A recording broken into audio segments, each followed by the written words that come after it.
বাৰিষাৰ দিনত চাহ আৰু পকৰি খোৱা মজাই বেলেগ। আমি চহৰত থাকি চাহ আৰু পকৰিৰ আমেজ লৈ আছোঁ, কিন্তু এই বাৰিষাত বানপীড়িত অঞ্চলৰ অৱস্থা এবাৰ ভাবিছেনে?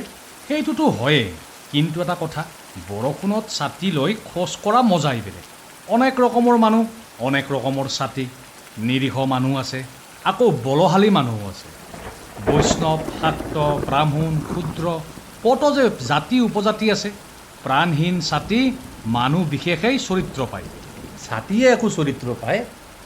যেনেকৈ গছৰ বেত, লিকলিকীয়া বেত, মাষ্টৰৰ হাতত মাৰাত্মক, গাড়ীৰ ষ্টিয়াৰিং, লৰীৰ ড্ৰাইভাৰৰ হাতত বেপাৰবা। জোতা, পিয়নৰ ভৰিত জোতা কম দামী যেন লাগে, কিন্তু সেই একে জোতা অফিচাৰৰ বা ডাঙৰ বাবুৰ ভৰিত অহংকাৰত ভৰপূৰ। আৰু যেনে কঁকালৰ বেল, মস্তানৰ বেল প্ৰাণ সংহাৰী।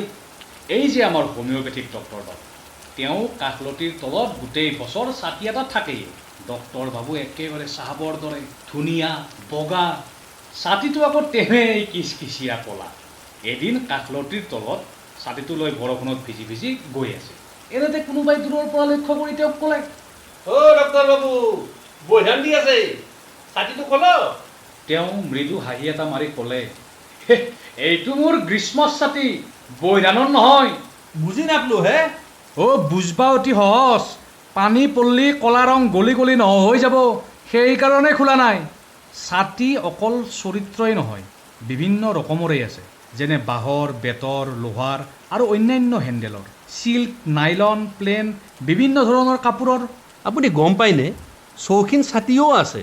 ছাতিৰ সমাজত মানুহৰ সমাজৰ দৰে শ্ৰেণী বৈষম্য বিচাৰি পোৱা যায়। এই এচি গাড়ীত ঘূৰা ছাতিবোৰ দেখিলেই গম পোৱা যায়, যতনত লালিত পালিত ভিটামিন পুষ্ট শিশুৰ দৰে। আমাৰ সেই পিয়নৰ ছাতিৰ লগত নিমিলে। আজিকালি আকৌ বুকু কপোৱা পাৰ চৰাইৰ দৰে উৰি যোৱা ছাতিও ওলাইছে। মানে পাৰ চৰাইৰ দৰে উৰা ছাতি? এইটো আকৌ কিহে? মানে মই এদিন GS ৰোডত বাছ ষ্টেণ্ডত ৰৈ আছোঁ, বৰষুণ দি আছিল। এজনী ভদ্ৰমহিলা বাছৰ পৰা নুমিয়াই বুটামটো টিপি দিলে নহয়। ভেটকৈ শব্দ কৰি ছাতিটো খুলি গ'ল। ভদ্ৰলোকজন বৰ ওচৰা ওচৰি আছিলে, চশমাযোৰ ছাতিৰ কোবত পাখি মেলি নাকৰ পৰা উৰি ৰাস্তাত ছিটিকি পৰিল। উদ্ধাৰৰ আগতেই চকাৰ তলত। তাৰ পাছত মোলায়েম এটা চৰি বুলি কৈ ভদ্ৰমহিলা অট'মেটিক ছাতি মূৰত লৈ বেংকৰ ফালে আগুৱাই গ'ল।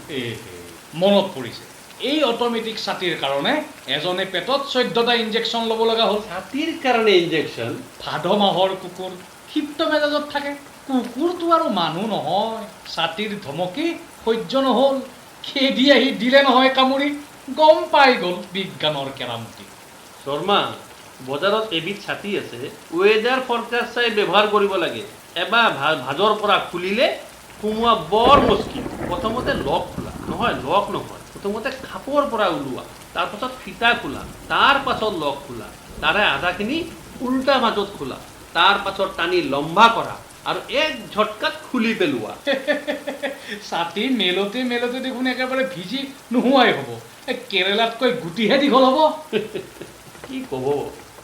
এটা কথা কি জানেনে, পুৰণি কালৰ ডাঙৰ ছাতিৰ আশ্ৰয়ত স্বাৰ্থপৰৰ দৰে অকলে অকলে যোৱাৰ উপায় নাই।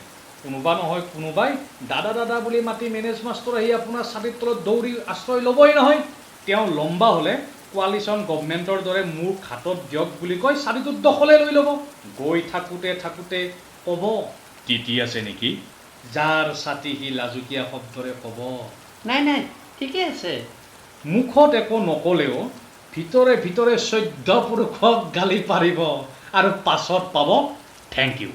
এই যুগ হ'ল কোন তুমি এলেঙৰ পেলে। কোনো কাকো পদ দিব নিবিচাৰে। গাত জোৰ থাকিলে ঠেলি ধাক্কা মাৰি গুচাব লাগে, নহ'লে ধাক্কা খাই ছিটিকি পৰিব। গৰু যেনেকৈ পথ নেৰে, চিধা গৈ থাকে। শিং আছে, বিশাল দেহা আছে, তাৰে জোৰত চব অতৰাই ডেম কেয়াৰ হৈ গৈ থাকে। এতিয়াৰ মানুহ সেই দৃষ্টান্ত অনুকৰণ কৰি গৰু হৈছে। মাৰ ধাক্কা খালে। বৰষুণ দেখোন নেৰাই গ'লে। এই শৰ্মা, দাদা চাহ দুটা বাৰু হৈ যাক নেকি? খাব পাৰি। এই চটু, চাহ দুটা লৈ আছোন। বুজিছে, এতিয়া চব ছাতিয়ে বীৰৰ ছাতি। কিছুমান অৱশ্যে দুৰ্বল ছাতিও আছে।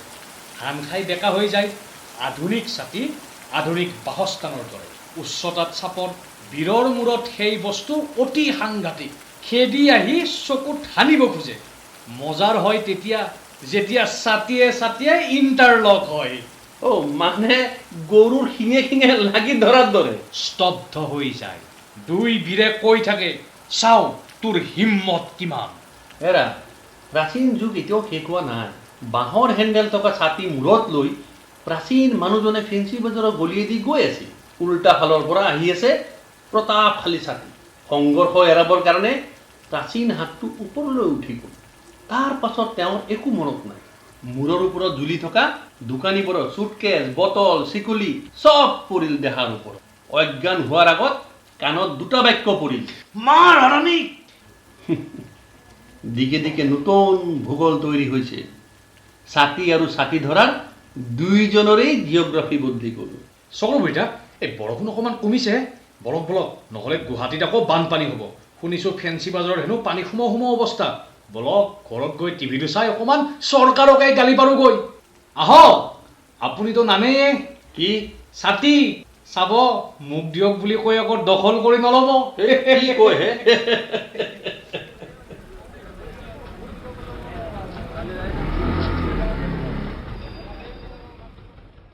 প্ৰিয় শ্ৰোতা এয়া আছিল আজিৰ এপিছড ছাতিৰ প্ৰতি ছত্ৰপতি হাঁহি ধেমালিৰ মাজতো আমি এইটো পাহৰিব নালাগে আজি সমগ্ৰ অসম বানপানীৰ কবলত এতিয়া আমি হাতে হাত ধৰি চৰকাৰৰ লগত লগ লাগি সহায়ৰ হাত আগবঢ়াব লাগে আৰু এনেকুৱা ধৰণৰ ইণ্টাৰেষ্টিং টপিক শুনিবলৈ আমাক লাইক কৰক শ্বেয়াৰ কৰক ছাবস্ক্ৰাইব কৰক আৰু শুনি থাকক ৰূপালী পৰ্দা পডকাষ্ট ধন্যবাদ